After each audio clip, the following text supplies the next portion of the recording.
যদি আপনি নেককার সন্তান পেতে চান, আপনার নিজেকে নেককার হতে হবে, স্ত্রী নেককার হতে হবে, আর আল্লাহর কাছে দোয়া করার দরকার আছে না নাই?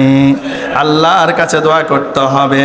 এজন্য আল্লাহ তাআলা বলছেন, বান্দা যখন তুমি বিয়ে করবা, বিয়ে করার আগে আমি আল্লাহর কাছে দোয়া করো। কি দোয়া করবা? আল্লাহ তাআলা শিখিয়ে দিলেন, ربنا هب لنا من أزواجنا وذرياتنا قرة أعين واجعلنا للمتقين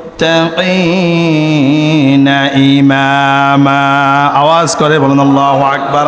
আল্লাহ বললেন, বান্দা আমার কাছে বলো, রব্বানা, হে আমার রব, হাবলানা মিন আজওয়াজিনা, আমাকে এমন একটা স্ত্রী দাও, ওয়া যুররিয়াতিনা কুররাতা আয়ুন, এমন একজন স্ত্রী আর সন্তান দাও যে স্ত্রী আর সন্তানের দিকে তাকালে কলিজাটা ঠান্ডা হয়ে যায়, চোখগুলা শীতল হয়ে যায়। আওয়াজ করে বলুন আল্লাহু আকবার।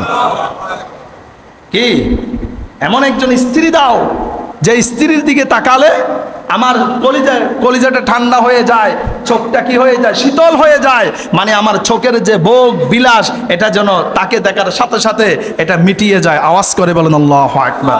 ফেরা হাজিরিন, ওয়াজআলনা লিল মুত্তাকিনা ইমামা, আর আমাকে ইমামদের আর আমাকে মুত্তাকিদের ইমাম বানিয়ে দাও। আওয়াজ করে বলেন আল্লাহু আকবার। এখন আপনি যদি ওই ধরনের স্ত্রী চান, যে স্ত্রীর দিকে তাকালে কলিজা ঠান্ডা হয়ে যাবে, যে স্ত্রীর দিকে তাকালে চোখটা শীতল হয়ে যাবে, তাহলে আপনাকে ভালো করে বেছে নেওয়ার দরকার আছে না নাই? কথা বলেন, আছে না নাই? কিন্তু আমরা তো এখন এটা খুঁজি না। বিয়ে করতে গেলে আগে দেখি মাইয়ার বাপের টাকা কেমন আছে, কয়তলা বিল্ডিং আছে, টাকা কত আছে, মেয়ে যেটাই হোক খাল্লি বাল্লি। কথা বলে না, কারণ আমি তো ডেটিং করতে পারবো বাইরে, আমার জন্য তো আরো বাইরে মেয়ে লোক অপেক্ষা করতে আছে। জোরে বলুন নাউজুবিল্লাহ। এমন আছে না নাই? আছে না নাই? কথা বলে না।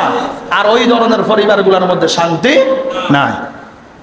ফেরা হাজিরিন, এর জন্য আমি একটা কথা প্রায় সময় বলি, বাপ ভালো তার ছেলে ভালো তাই, মা ভালো তার জি, গাই ভালো তার দুধ ভালো রে, দুধ ভালো যার কি। বাপ যদি ভালো হয় ছেলে ভালো হবে, মা যদি ভালো হয় মেয়ে ভালো হবে। জোরে বলুন ঠিক না বেঠে?